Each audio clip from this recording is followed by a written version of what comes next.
I'm not a ranger yet, but I will be in the future.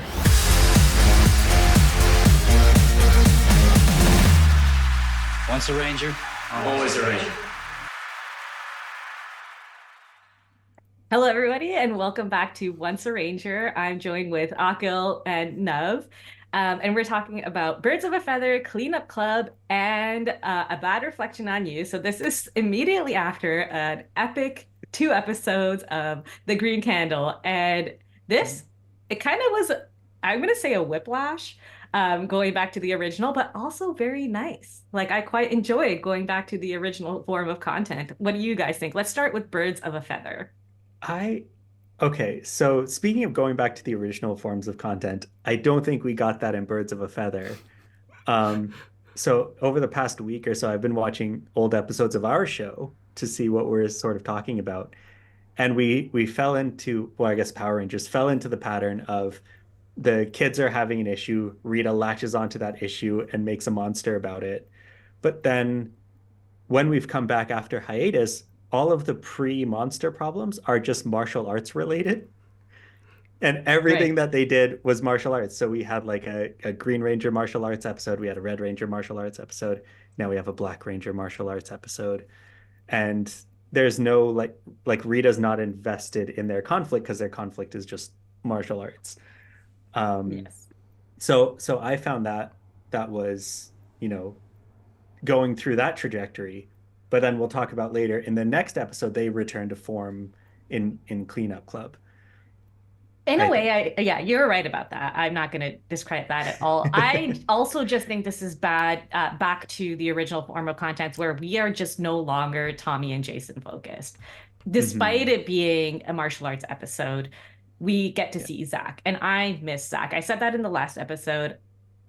Where has Zach been? Where has Trini been? Where has Billy been? And it's just finally like, and again, Tommy is Tommy, he is the legend, the myth, but what about everybody else, right? At a certain point, like these characters were like the heart of the show and they just kind of got pushed to the side, and it's nice to see them come back. But you're right, this was another martial arts based episode. I did make that in my notes, but I also noticed that Jason is back to being like a full leader and his full self. So that's what I mean, like going back to the forum, being like, hey, Jason is doing his thing. I think like he jumped head first into the monster, right, Jason? Yes. Come on, like that was awesome. Feet first, but yeah. Yeah. It was so good. This was like, I was like, this is really like, going back into, and again, I love Tommy. I don't want to make it seem like I don't, but it's just like, this is the good stuff. It is. I think he took a lot of control, one, jumping into the monster, and two, he took control over the Dragon Zord immediately and made that work for him as well.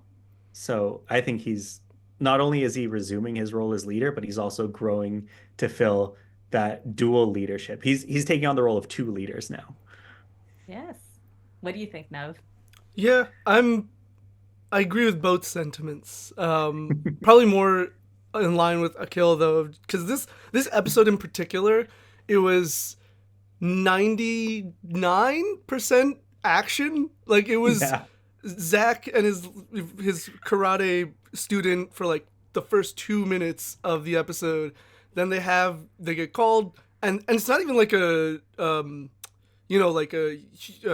what's it called, ranger fight. It's immediately into the Zords.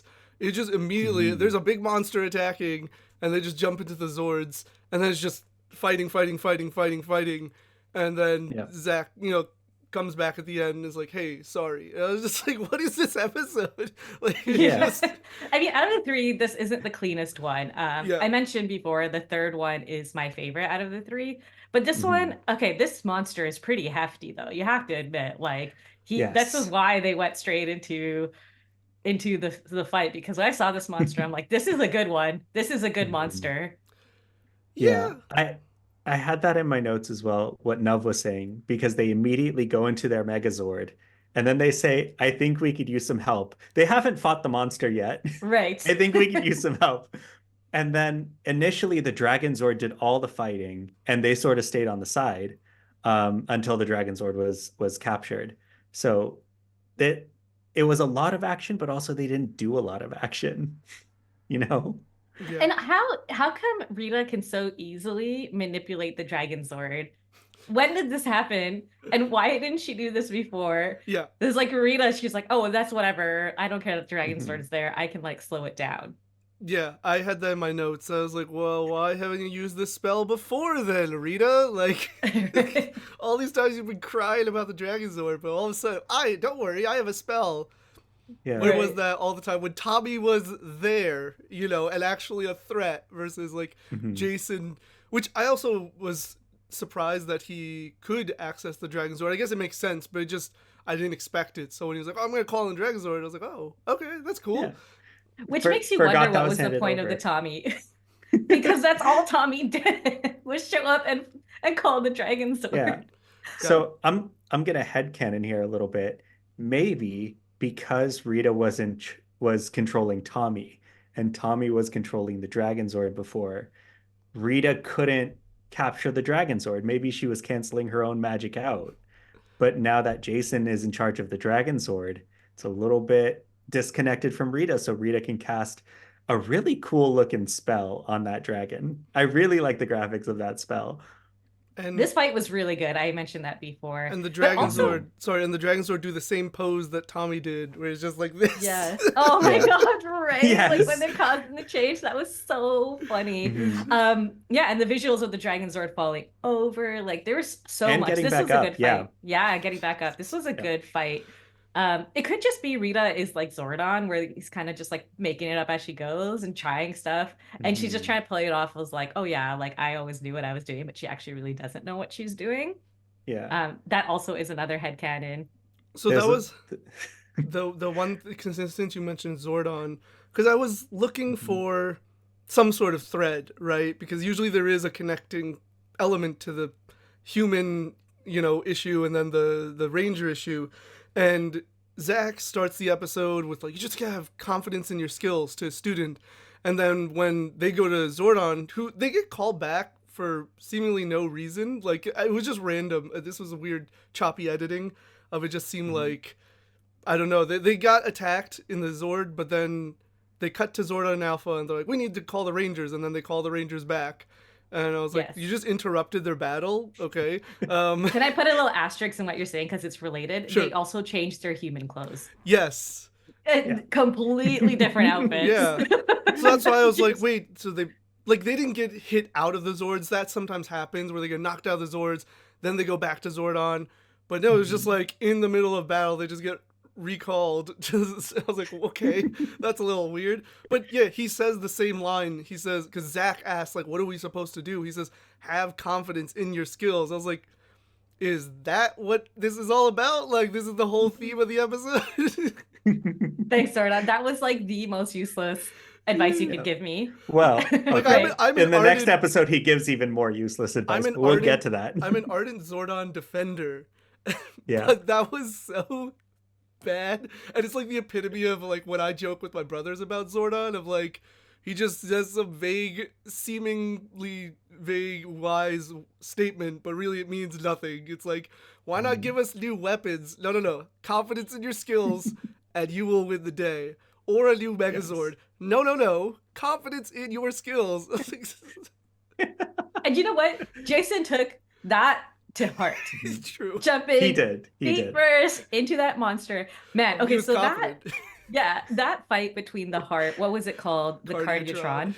The Cardiatron. Which also is freaking hilarious because it is the heart of that monster, which is a bird for some reason. So there's two monsters, but that scene where It's- Jason, Is it a dinosaur? It's a Hatchosaurus. it's a So I think the Hatchosaurus, monster is a dinosaur. and the heart Yeah. is a machine. The Cardiatron. When Yeah. Zordon first said that, I thought he said Partiatron for like the first 3 times. And I thought that was the best name ever. Like, Yes. this monster is powered by parties. Right?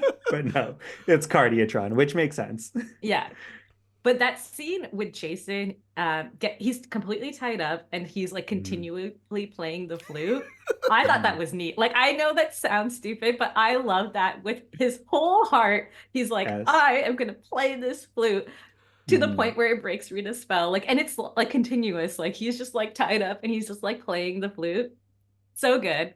I was about to get a bit annoyed with that scene because I was questioning why Cardiotron wasn't stopping him. But then Cardiotron commented like, "This will never work." So I was like, "Oh, okay, arrogance, fine. I'll accept it that you're just really arrogant about it." Though, speaking of the Dragzor being tied up, I thought of you, Akil, when Billy said, "It's mega receptors, must be must be whatever, like disoriented or whatever it was." But I was like, "Mega receptors? What are those?" Yeah. Well, that's just he can't hear the flute. That's what that is. Literally. And it's so funny because Billy is a man of science and he like Rita is a woman of magic. Yeah. And he's trying to make sense, this is my headcanon, of like trying to find a scientific reason of how Rita can do what she does. Yeah. But sometimes it's just magic, Billy.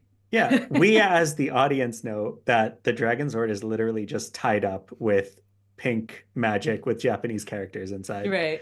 Like that's the science behind it. He's tied up. There's no other explanation. There's no other explanation. It's funny too, like you said, right, that the main story has nothing to do with the original story, other than believe in yourself for some reason. And Zach is like, I gotta go, and this kid is not even mad when he comes back. Right? He is mad. He's just mad. like he's just disgruntled. Yeah, it's barely mad. It's like, okay, do it again. Like he doesn't. I felt like he should have been like, oh, I did it without you anyways. That means I had the right kind of self-confidence and blah blah blah. But what ended up happening was Zach came back and told him what to do in that last fight. So I felt like it kind of like undermined the whole point of the episode. But Vulcan Skull, Biff. This is the first time their overconfidence was founded. Biff is a good fighter. I just want to say that. Biff was a good fighter, and he could have used the secret move. There's no reason Biff didn't use the secret move aside from just plot convenience. Well, was the secret move like Zach's new move, which was a leg sweep? No, the secret move was kicking him in the shin, which would have prevented Cameron from doing the leg sweep. So he would have easily won if Biff had used the secret move. No, I know. It was just like, he was like, do that new leg move we learned. I think it was a leg sweep. I was like, that's the new move. I honestly expected that the leg move was going to be some breakdancing move to like throw him off, but no, it's just a leg sweep. Right. Like, and it's what's the point of teaching Cameron how to breakdance in between his martial arts if he's not going to use that? It doesn't pay off. Right. Exactly. It should have been a dance move, and that's Zach's whole thing, right? Breakdance martial arts, and it's very unique. I know he's been teaching. I don't know if it was before or after, but he's been teaching breakdance martial art classes. He's like, this is a unique form. He was teaching Cameron that in the beginning of the episode. He was teaching Cameron breakdance martial arts. So I expected that to come back later, but it didn't. It was because he was doing the kata. It did have like dance moves or something like that. I think this is my least favorite episode so far, honestly. Out of all the episodes, even the egg one? Because it was just so much action for nothing. Like, okay, I didn't get this either. So they destroy the Hatchosaurus, which has the Cardiotron inside of it, but the Cardiotron doesn't get destroyed when the Hatchosaurus gets destroyed. No, they're two separate monsters. But then why? But what I'm saying is Jason went inside Hatchosaurus to attack Cardiotron, right? Yes. Meaning that Cardiotron was inside the Hatchosaurus. Yes. So when they destroy the Hatchosaurus, why? What protects the Cardiotron? Like, has a protective bubble, I guess, that it just is shielded from the destruction of the Hatchosaurus? It's true. So it should be like one. Yeah, like one destruction. If you were to destroy my body, my heart would also be my heart would just like somehow be completely attacked. Yeah. No, because it's like attacking. Like the Power Rangers can be inside the Zords, but you can also attack the Power Rangers outside the Zords. That is fair. Oh, look, Akil coming in with And then the Dragon Zord Power can Ranger also luck. be autonomous. So it's like That is fair. Okay, you know Yeah. what? That is the heart actually- is the version of their equivalent monster Yeah. version of the Power Rangers. Okay, I'll Yes, accept that headcanon.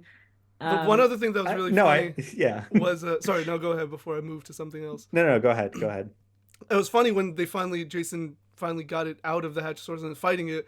Literally, again, these monsters fill with so much confidence because, like, you'll never defeat me. Then Jason calls the shield and gets the dragon flute and runs at him, and he's just like, no! I was like, you literally were 2 seconds ago, like, I'm undefeatable, and that you just gave up on your own, you know. Oh no, not the shield! Yeah. Not the shield!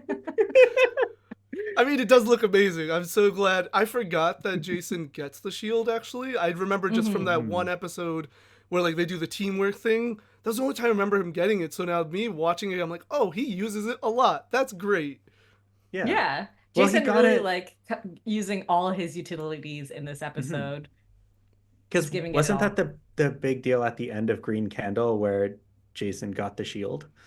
It was. And I so just now it's didn't remember that he Yeah. used it in other episodes. Like, I thought it was just like Oh, okay. solely to show the symbolic element of the power transfer or whatever. Like Yeah. Jason, Yeah. you know, the link. That's all I thought it was. I didn't remember that Jason actually Mhm. uses it.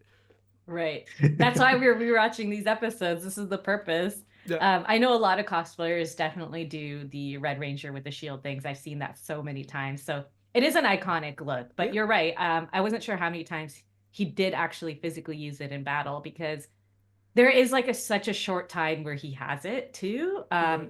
It's not like this is like a thing he has forever. No, it's just like I have it for a little Okay. bit of time. But it is great to Yeah. see him utilize all of his strengths. Was this the fight? I just trying to remember where they used the sword to defeat the bird. Like the sword comes, Yes. it They- misses the bird completely. It nicks the bird on the way down, but then they pick it up, power it up, and instead of stabbing the ground like they usually do, they actually attack the bird. Neat. Yeah. This was a good fight. I know you said that there was too much going on. This was a good fight. I know Fine. you. It you're works like- for you. It doesn't work for me. Yeah. That's fine. No, Yeah. I think you can have both. It's a good fight. Like the fight is good, but the episode is too much fight. You can have both. Right. It's not that I don't Yeah. like the fight, but it was just like I said, it's like 99% fight. Yeah. And like it wasn't until like the very end with Jason and Cardiotron outside, it's all Megazord fight. So like usually with the Mhm. formula, it's like human fight, morphed fight, Zord fight. And I like the variation. This was all just like, because the Zords don't do much, right? At least when they're like Yeah. Rangers or they're in human form, they're doing like cool flips and kicks and stuff. So there's Yeah. like Yeah. more visually to see in the fight. But with Oh Zords, man, it's... we're definitely going to talk about the flips and kicks Yeah. in the next episode. Yeah. That's definitely a thing. But with the Zords, But- it's like big kick, big strike, big kick, I big just- strike. I wanted to note that because the Megazord isn't doing anything usually, there's also a part where I think they just hold up the Megazord costume with nobody inside. When Hatchosaurus lifts him up and spins him around, it's there's no way that's a person. Oh yeah, Right. they're always very like stoic isn't the right word, but it's just very like Mhm. there's no movement when they're like being held up or something. There's no flailing or anything. There's no feeling. It's just So, like, yeah. Yeah, they just like, okay, pick up the empty suit and throw it now. Understandable why. Yeah. Oh, can you imagine picking up a person? Like, oh my God. They're Well- trying to do everything as cheap and easy as possible. Yeah, I think with the camera angles, I thought that there would be wires and stuff because you see him lift up the Megazord initially just from the feet, but then when he's spinning around, it's like that's for sure like a mannequin inside the costume. Right. One Yeah. final note from me. Because again, I'm an Mhm. ardent Zordon defender, but he was weird this episode where like they came back, they got called to the command center, and they're like, but Yeah. we destroyed him, and then Zordon says, I noted it. Where was the quote? Dang. Oh, he goes, the Hatchosaurus has not yet been defeated, and the way he said it had some venom to it. Like he was like, guys, I explained this to you. You have to destroy Cardiotron, and you think you won, or like he was just like, come on. Zordon's so pissed off. Zordon's such a funny character. It's so funny that you defend him so much. Like me and Nick are always just kind of like, what is Zordon doing, right? I Mhm. mean, there is a fondness to Zordon, but like, come on, I like, get it. No, I totally, and yeah, everything you and Nick say is completely valid. It's just like you know, Mhm. like childhood nostalgia of like I love this man too much or this being too much that I can't be too critical of him. You know, he's just doing his best. you're one of those who would become a ranger. Yes, We 100%. just Yeah. fall under Zordon's spell. I'm Jason. I'm Like, 100% Jason, you minus are the martial Jason. arts. Yeah. I'm Tommy, where I'm like, I gotta go. Mhm. I'm sorry, Zordon. I gotta go. The Speaking kill of was being just like Billy Tommy, by explaining the yes, logic. literally. Yeah, At least I use normal words. That's what I have going for me. Fair. that's true. That's so funny. We have established our characters. This is who we Yes. are.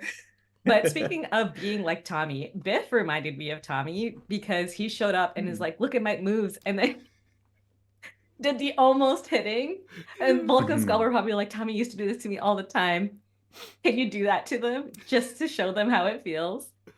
But I'm glad Biff chose a better path at the end. Yeah. Yes. Yes. I think, yeah, he definitely kind of just like got looped into the wrong mentors. Bulk and Skull's Mhm. overconfidence like really get them a lot of what they want. Yeah. Yeah. Yeah. Which is And which we see you know that what? in the next few episodes too. Yeah, definitely. Good for them. Let's actually go into the cleanup club. I think this is a good Yes. transition. Oh, God. You know, we're going back to the volunteer work that they always do. Yes. Where is Tommy? Did he drop out of school? Like, he's not a ranger anymore, so he just kind of like left completely. Yeah, Yeah. it's a great question. Well, I I actually mean, didn't even think about that. we don't see most of the students. And this is something that comes up in the beginning of this episode too, because Trini's like, I want to start a club so that we can do all this together. And then the entire club is just those 5 dudes. Yeah. So we're back to the original plot where the Yes. other students in the school just don't exist. And They're now tired Tommy's of the one of those Rangers. students that doesn't Yeah. exist. It's He's because faded Tommy into the doesn't actually background. want to do anything they're doing. This is what we've established. But what is interesting is, I agree, but also they are shown, like random, you know, students are shown helping out at the youth center later on. But yes, no one's like, yeah, I'm gonna be part of your cleanup club, which that name Yeah. drove me insane. I was just, this is the What's corniest wrong with the name. name? I'm supposed to like y'all? Yes, this is the corniest name ever. Right. That's why no Well- one else joined. And they kept saying it. That's why it got to me. They just kept saying. Well, that's the biggest issue that I had with this episode. Not the name. I'm fine with the name. It's a pun. Or it's not a pun. It's alliteration. Whatever. Mhm. But the other students were helping out, but they didn't get the matching t-shirts. And I was just Right. thinking single-use t-shirts, giant banners, more brand new recycling bins that you can't even use. None of this is sustainable. All of this is adding to the pollution. Your t-shirts are adding to the pollution. Your Billy's organic paint is adding to the pollution. Oh my Like God. they're not helping. And also, the first thing Ernie does is take advantage of these kids again. He's like, Mhm. oh, you guys are recycling? I need help taking out my recycling. Yeah. And then, like, literally, Yes. Ernie always using the Power Rangers, like, I'm going to use the term child labor because they are kind of underage, but maybe they're not. Maybe they are of working age. It's just I don't know. Ernie, man. I- Like, I- every I think- chance he gets. Go ahead, Akil. Oh, I think in going back to the previous episode, seeing them work with actual children like Cameron and Biff, these are grown-ups, dude. The age difference is so much. There's no way they're high schoolers. Context matters. I know. I know. It's something that I can't unsee now. Yeah. To your point earlier, though, about like all the stuff they're doing that's not adding to the I realized, Yeah. like, with what you were saying, it's literally just buzzword mania. Like, they're like, let's just throw as much stuff like that Mhm. sounds environmental. Yes. Like, there's Yeah. even this whole thing where, like, after Trini's film plays or her documentary or whatever, Billy then starts, like, rattling all the Yes. different things. The funniest part of that is Kimberly's like, no way. I was like, Kim, you did not understand anything he just said. I'm sorry, Yeah. but you did not She's understand. like, I gotta Like- say something.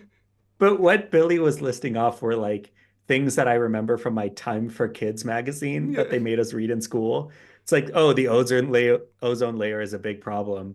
I'm pretty sure the ozone layer has closed now. Not I think completely, that's but fixed. it has healed Mhm. significantly, which is Yes. great. That's what happens when you actually try. But It's When you have a not. cleanup club. It's yeah, when you have a cleanup club. But like, yeah. But like Nev said, those are just the mid 90s buzzwords for climate change. And yeah. I missed There's that time when it wasn't as serious. It was like, this is yeah. slightly serious. I don't know, Power Rangers, they were Pre-climate crisis. apparently they were Yeah. going woke, but they didn't go broke Mhm. apparently. It's true. That's so Yeah. funny. Oh my God.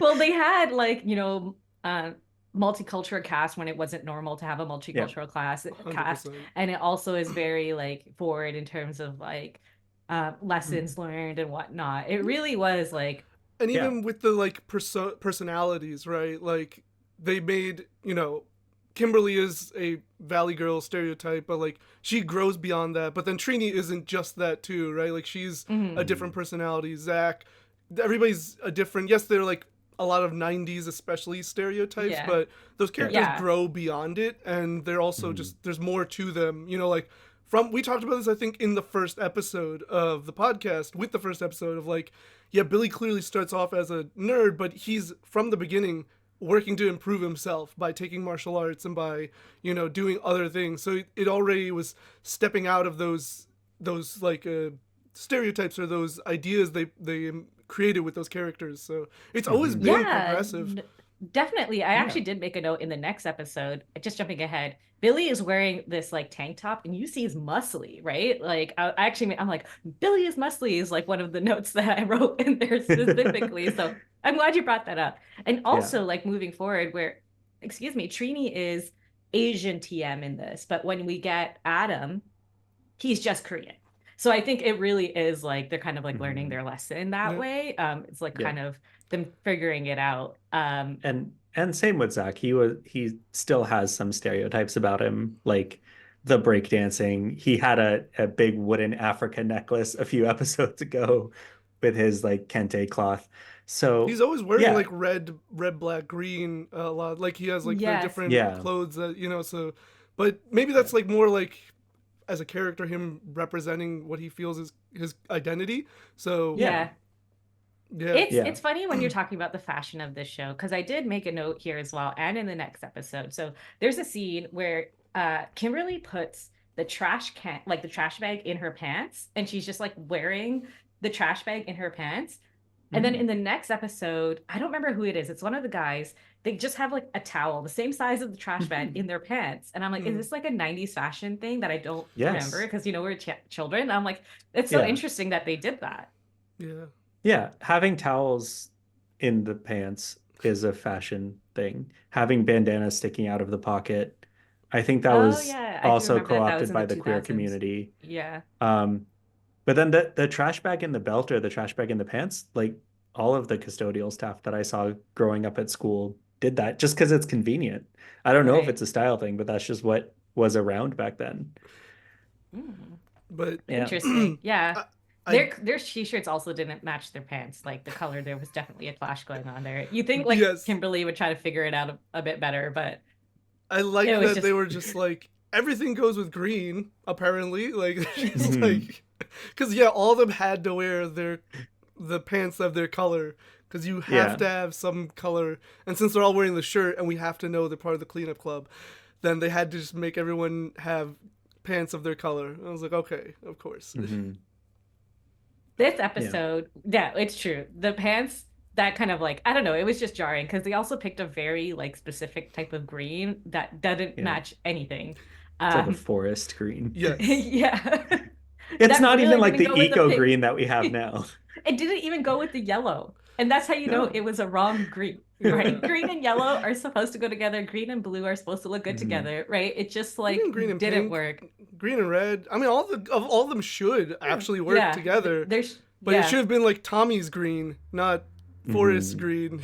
Yes. Yeah. Yeah. That was so funny. This episode was so funny. Okay, this is like I think a Nuv based episode where it's like completely about the kids.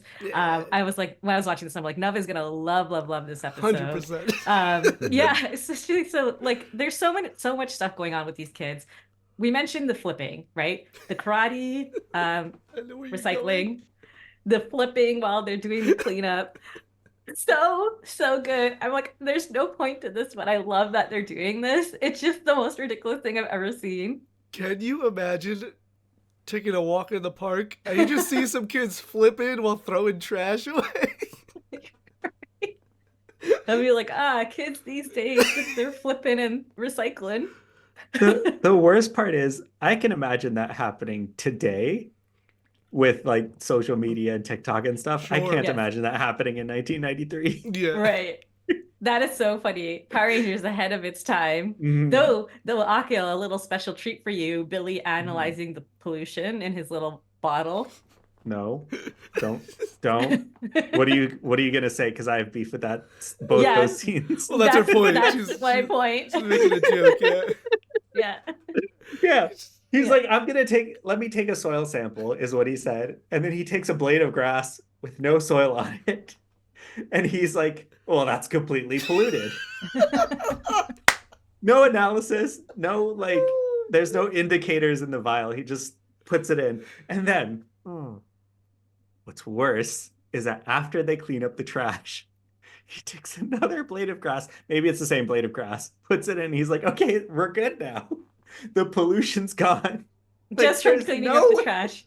Just from cleaning up the trash. Like nothing's penetrated the soil. There's no changes to the grass, no changes to the soil, but the pollution's gone on a chemical level now. Right. Yeah. That's so funny. Oh my Yes. gosh. And there was another moment with Billy. I don't know if this. Oh, yes. Okay.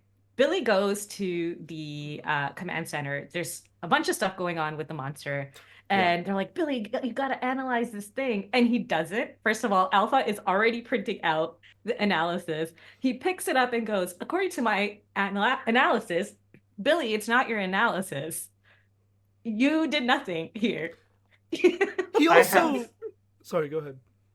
No, say you're he also, because I'm going to go on a rant after. He also... it printed out like 80 feet of paper.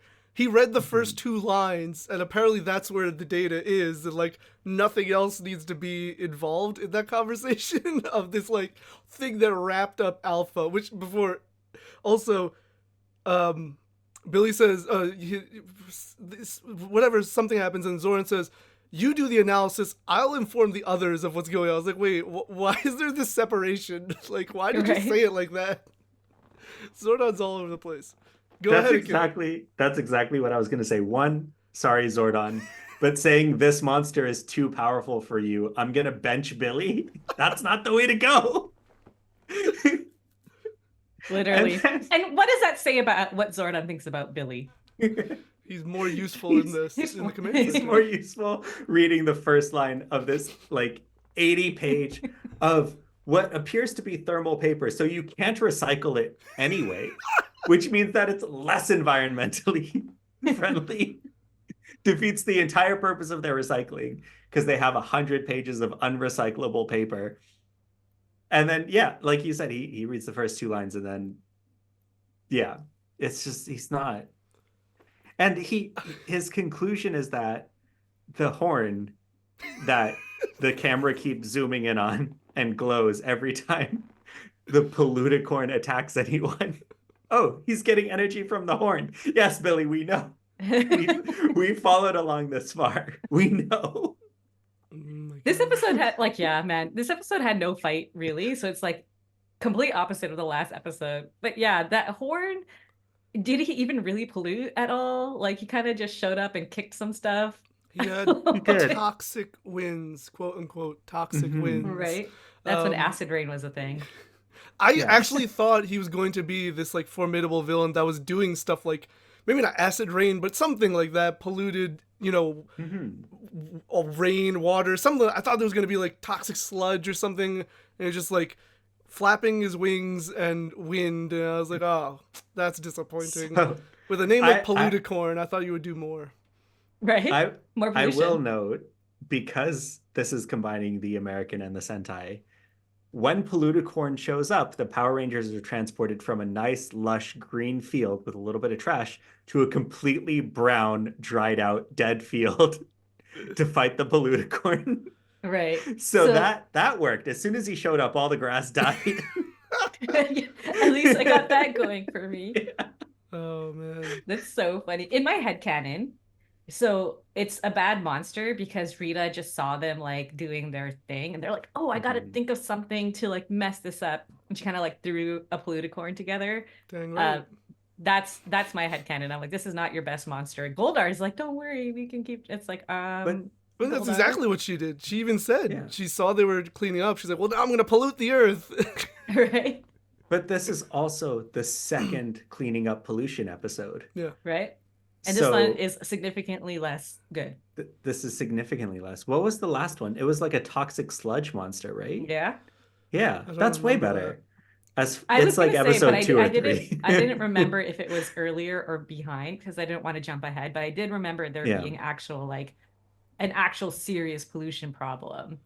I think, wasn't it the first episode where they try to tackle pollution? Yeah, it was very early on because I do remember they were like at a recycling plant outside. It was like a weird like industrial area. I do remember that. Yeah. But it wasn't a monster. It was just like Rita had a factory she somehow obtained this factory that was causing mass pollution. The factory was polluting. Yeah. Okay. Your factory is better than your monster, Rita. Yeah. So this is another Cardiatron. What, I forget the name already. What is it? Cardiatron. Yes, Hatchosaurus. Where there's two monsters. There's the factory that creates the pollution, and then there's the poluticorn that spreads the pollution around with his wings. You got to defeat both of them. Right. That's so funny. Oh my God. So another Billy moment for you, Akil. Oh God. Who would do such a thing? Pollutants, like those guys. You mean the putties who are not polluting? Like, why? First of all, the word is polluters. Yeah. Pollutants is like the dirt and the debris. If anything, the putties being destroyed contributes to the earth because they're clay or stone or whatever. They're like made of like earthly materials, it seems. So it's actually potentially good. Yeah. So in the 30th anniversary, I would agree with you. But here, the putties disappear when you defeat them. It's fair. Well, That's true. They leave no trace. True. No, they're dust. They're dust in the wind. No, And they zap away in this series. So it's zero pollution. I can't wait till we so good. one day get to Wild Force because Akil's gonna hate that so much. Yeah. There's a big environment. Like this is a pollution couple of episodes about environmentalism. There's like a whole like arc about environmentalism in that season that you're just gonna be like, so that's and it's all actually one of the nonsensical. biggest- Like the fandom hates it, so you're gonna Yes, despise I was it. gonna say, yeah, everyone hates Wild Force for that very reason. It's very preachy about environmentalism and stuff. I liked Wild Force, because there's a White Ranger with a baton. Like, there's stuff going for it. Like, but yeah, it is very pollutant heavy. See, I hated that kid. Well, it's but, also poorly done. That's the other thing. Is like if it was done in a better way, it'd be fine. Like this is cheesy and doesn't make sense, but like the way they go about in Wild Force is just absurd. So that's the beef that I have with this episode, even compared to the previous pollution episode, because I think it's a good message. It's unfortunately a universal message that still applies 30 years later. True. But this episode was just poorly executed. Sure. So I'm okay with Wild Force talking about the environment, especially with a name like Wild Force. But if it's as bad as this, I'm not going to be too happy. We'll find out. Okay. In 20 years from now, when we reach Wild Force, we'll find out. I did want to sorry, any last thoughts before I wanted to talk about Bulk and Skull as its own kind of separate, because there is a Bulk and Skull story going on. But any thoughts in this episode or in this episode? Yeah, the film. Okay. Yeah. Just real quick, not to get too political, and you can cut this out if you want, but looking at the EPA regulations over the last 5 or 6 years, where it's just pollute as much as possible, I'm like, that's the poluticorn. The poluticorn foreshadowed actual U.S. government interventions. Oh my god! But going to Bulk and Skull, I noticed something in this episode and the next one that I noticed in the earliest episodes, where when you're scrubbing on YouTube, it tells you what parts people watch the most. And and it's either like a Jason fight scene or it's the Bulk and Skull moments. So in this one, when they're watching the final video, that's like orders of magnitude more popular than the rest of the episode. Interesting. I believe that. Yeah. So this is Yeah. a good story for Bulk and Skull. I thoroughly enjoyed this story for Bulk and Skull because so there's so much going on, right? Especially for a Bulk and Skull like story arc. The teacher clearly has favoritism. She does not like Bulk and Skull from the beginning. She's kind of like annoyed with them. And he's just really, again, overconfident, being like, hey, like, this is why I'm the best, right? It's for his like project. Skull's like really like into it, right? He calls him Bulk Babe, like there's a lot going on there. And then he's just trying to make himself feel good. It's interesting to me because there's no way Skull edited that by mistake. There's no way. Like it was actually like this takes a lot of effort to kind of edit it like this, right? He did it on purpose. Yeah. It does, especially on tape, because That's- there's like repeating scenes and there's like transitions and stuff. Yeah. Yeah. As But- an editor, there's no way that was accidental. It's physically impossible for that to be accidental. Like I He get it's put for it the in gag, to- but like watching it, I'm like, how'd you accidentally do that? Whatever the 90s equivalent of CapCut's auto edit feature is, Right. where it just takes the loudest parts and syncs it to music. Mm.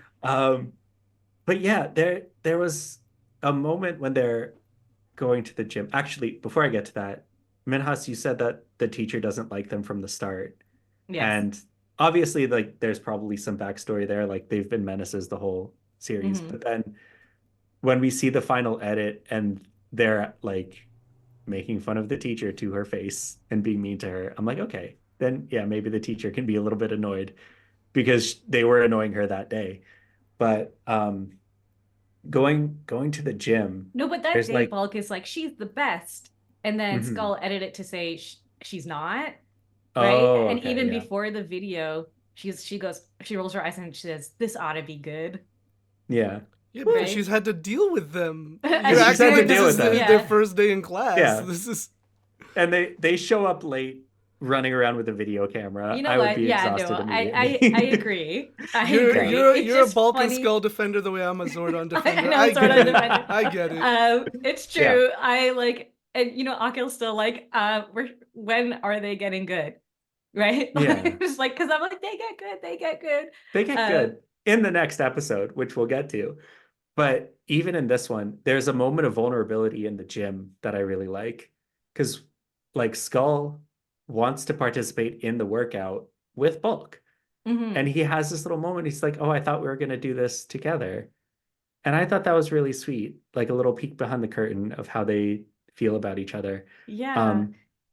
And then they hand the camera to Ernie, and Ernie's like, oh, these guys can't work out. What are you talking Why about? is it so mean? But it's so mean. But also, Bulk was the bench press champion for a while in that Literally, youth center.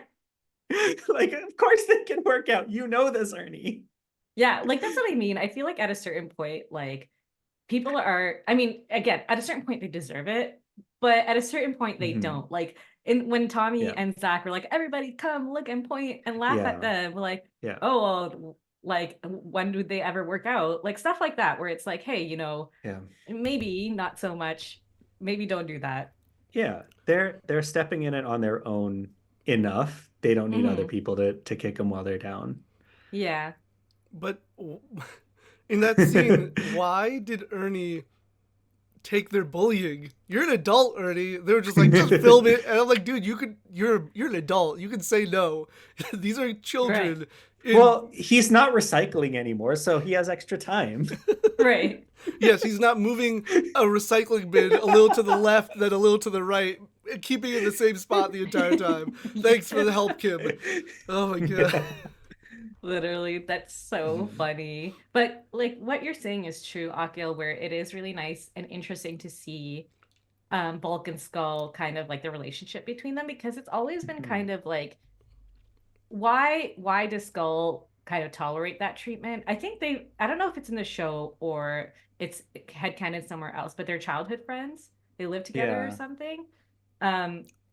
not together. They live like in the same as neighbors on the street Yeah, and yeah, stuff. yeah. So like there's definitely a lot of background between them that perhaps we're missing. And man, I think they really just love each other. And Yeah. I think like Skull really loves Bulk more than Bulk loves Skull, and you definitely see that in the Mhm. next episode as well, where he's often like begging for Bulk's attention or like little like Mhm. scraps of food here and there, or I want to watch the cartoon. And Yeah. oh man, like I really, I love Skull so much, right? Like Mhm. I said this over and over again. I just really feel for him, and I really felt for Yeah. him in this episode and the last episode. This one But and the the next previous one, one or the no, next one? the one Yeah. coming, yeah, Me and t- especially since, sorry, thought the go way ahead. that you explained that made me really sad because now I'm looking at like the overarching pattern of like Skull Bulk is like mean and controlling and a little bit dismissive of Skull, but then every once in a while you get that here's a can of soda, here you can work out with me like once per Yeah, episode. Um, and that just makes me really sad because that's like a textbook kind, not to diagnose anything, but that's yeah. a very specific kind of relationship that we try to not get in life. Yeah, no, it's true. It's like the love bombing and then the taking it away, and it's just Hmm. it's not good. And yeah, and if you think about like Skull's unrequited love for Kimberly, there is definitely a lot of parallels between like his inability to understand what it's like to be loved and how his inability to I'm getting too much into this inability to kind of show love to Yeah. someone else, right? So you definitely see that kind of like how he treats Kimberly is very reflective of how he receives love from Bulk. And Yes. clearly, like, okay, there's a moment in the next episode where he's like, oh, this food is a lot better than how my mom makes it too, right? Like, so there's a lot of little like stuff seeping through in this episode. Again, might be looking too much Hmm. into it, but um, No, because now I'm thinking like Kimberly is also dismissive of Skull's advances, the same way that Bulk is dismissive of Skull's advances. So maybe he sees it in the same way. Maybe he's like taking it as, oh, that's what relationships are, because that's what right. I'm getting from my best friend. That's what I'm getting from Kimberly too. Especially since every time there's an evil Kimberly or something's wrong with Kimberly, she accepts Skull's love, right? We Hmm. see that in the next Yeah. episode. I mean, I guess we can just go Yeah. into the next episode now. This is a Yeah. good transition, but we definitely see that with evil Kimberly, and we see it actually, Akil. You'll see it a lot in the future, a lot more. There is a couple of Hmm. times where Kimberly kind of like agrees to like Skull's advances, and it's always when she's under the influence or like she's evil and blah blah blah. So Hmm. and Skull has no idea this is happening, right? Yeah. So on Skull's end, he's seeing the behavior exactly like how Bulk's behavior is kind of exhibiting. So he just kind of Hmm. like is really confused here and there, right? And a lot of people headcanon in the future, this isn't official. A lot of people headcanon that Kimberly and Skull get together because Skull does have a child in the future, like Hmm. an official child. A lot of people kind of like hope it's Kim, especially since this is in the fandom base. I know, but It's not, but because especially like those are not Kim and Tommy shippers. Those are mostly the Kim and Kat shippers, Tommy and Kat shippers. And we know Okay. officially Tommy and Kat are the official couple, like permanently. So I don't that's know where that, but okay, I'll take your word for it. yeah, Who's yeah. Kat? We'll see. You meet her Soon you'll later. find out. It's a little while, but you'll meet her. Yeah. Next relatively time soon. on. But that's just a headcanon. Mhm. Who knows? No one will ever know Yeah. who is what's his Yeah. name's mom. What was his name? Spike. Skull Jr. Oh, Spike. Spike. Yeah. Oh man. Yeah. These writers are good at naming children. Right. Biff, Biff, Spike. Spike.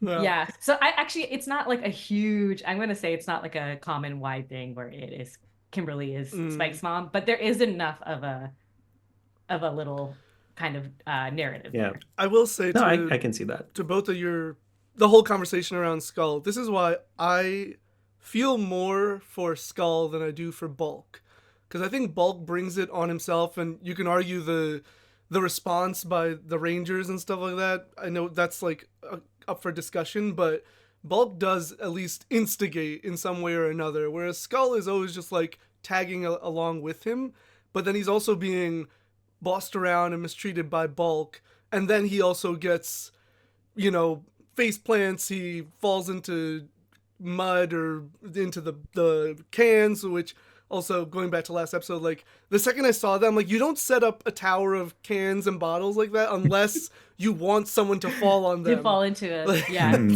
that's just How is that recycling? It feels like more bad for the environment, if anything. Yeah, put it in a box. Come on.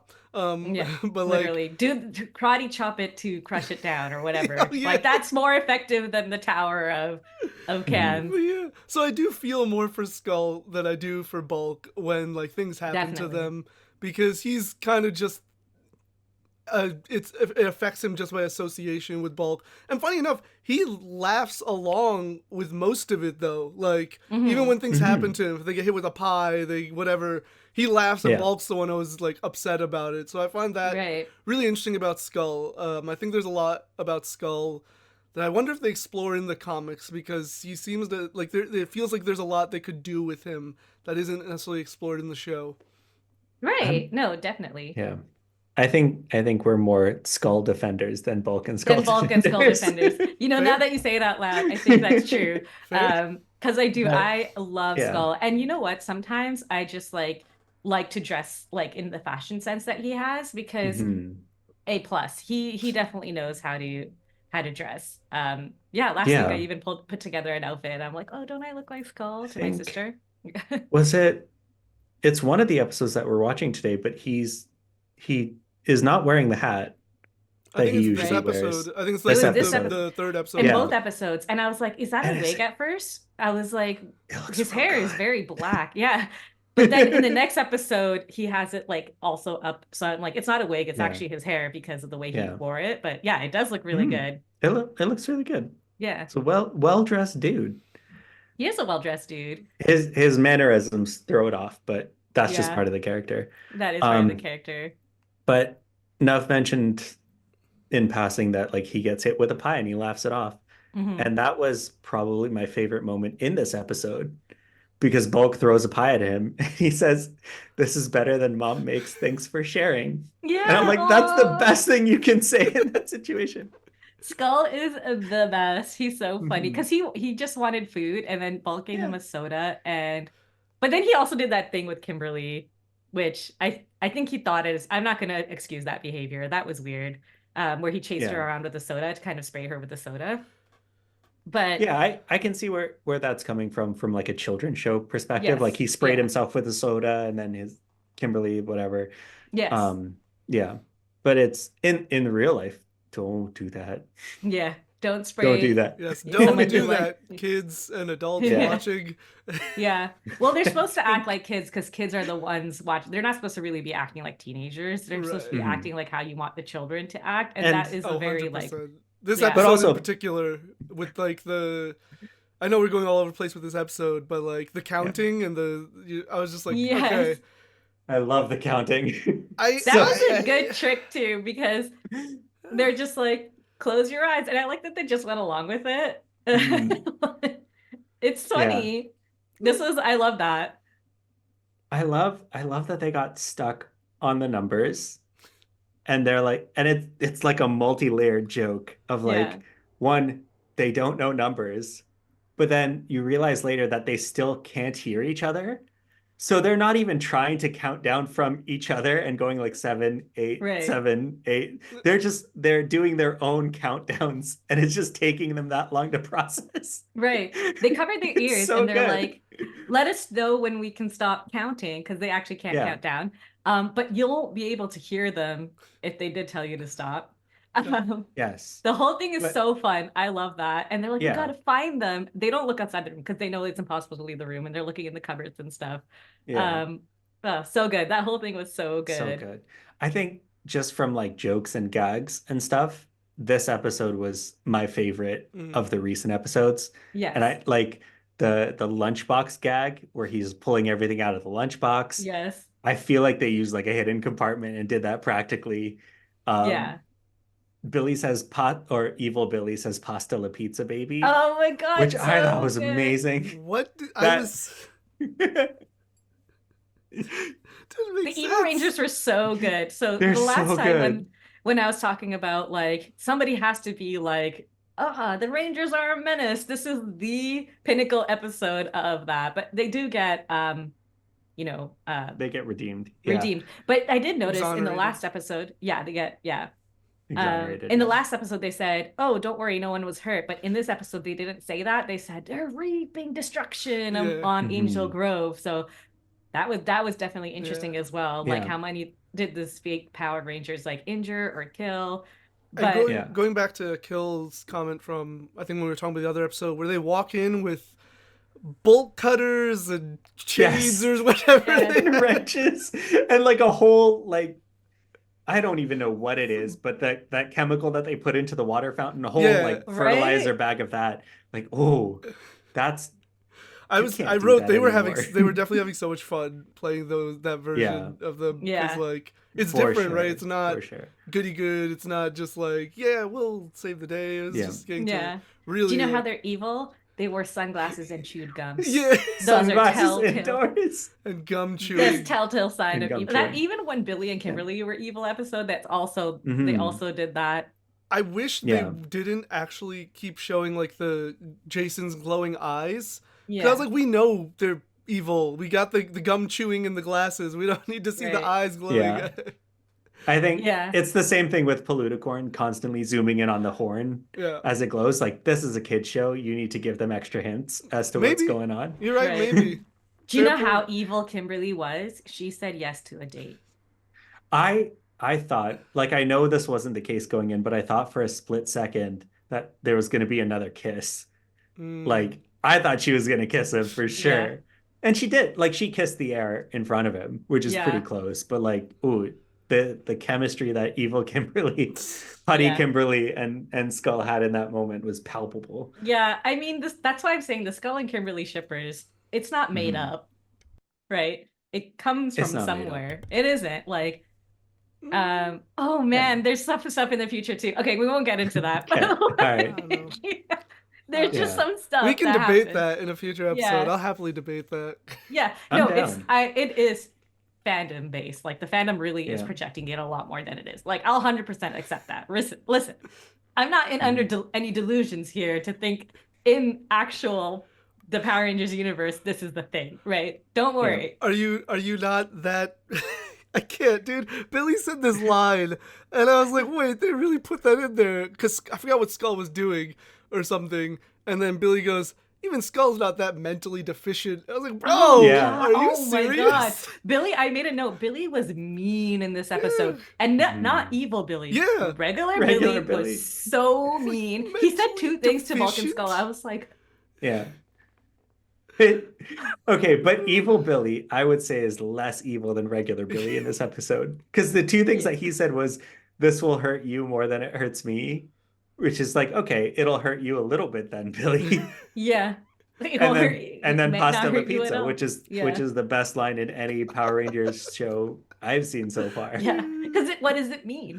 It doesn't mean anything. Which is the best. I'm gonna start saying pasta la pizza. Pasta la That's it. pizza I'm is adding just that Just to a my play on vocabulary. Hasta La Vista, but it's no Yes. meaning. It is. Not even a single meeting. That's why I was just like, when you were like, oh, it's the grace. I was like, I get what you're saying, but I was just confused. I was like, what? That doesn't even fit the scenario. Like, there's no. No. And then Nothing same- that he says fits in. That's and that's true. why you know it's evil Billy and not good Billy. But Because it doesn't even make good sense Bill- and it doesn't fit. Yeah. Good Billy also is like that, though, to be fair. Yeah. it To Yeah, was- but he fair. goes in the other direction of like it's so many words that it doesn't make sense. Right. But this is like very few words, still doesn't make sense. And I'm Right. here for it. And nothing intelligent. Evil Billy wasn't Nothing saying anything, intelligent. or seemingly intelligent. Yeah, he's not even Yeah. trying. This episode was so good for It so was. many Mhm. reasons. Yeah, I just like really have to take a moment to talk about that TV that Bulk pulled out of his bag. Yeah. We are going a little bit over time, but Mhm. that was peak of this Yes. episode, and they're sitting there watching Yeah. their cartoons. Man, Bulk and Skull were It's so, so funny good. in this episode. The last two episodes were Yeah. really like Bulk and Skull centric. Yeah. There was Mhm. definitely a lot going on there. Yeah. But yeah, I this might actually- like Yeah. non-existent. I felt like this episode could have been like a 2-part episode where like it ends with the Rangers still like stuck in detention, seeing all the destruction, But then they were just like, they did the little gag of getting away, and I was like, oh, okay, you know, and then they just fought, and I was like, man, because it was really, like, the evil Rangers were doing, like, serious damage. You know, they just, like, first of all, they just show up, and then everybody flocks to them, and they just start firing, and start, I was like, what is going on? Yeah. There's one thing that confused me about this episode, though, which is if the putties were sent down to, like, destroy the Power Rangers' reputation, which they did, why did they also have to ruin the kids' reputation?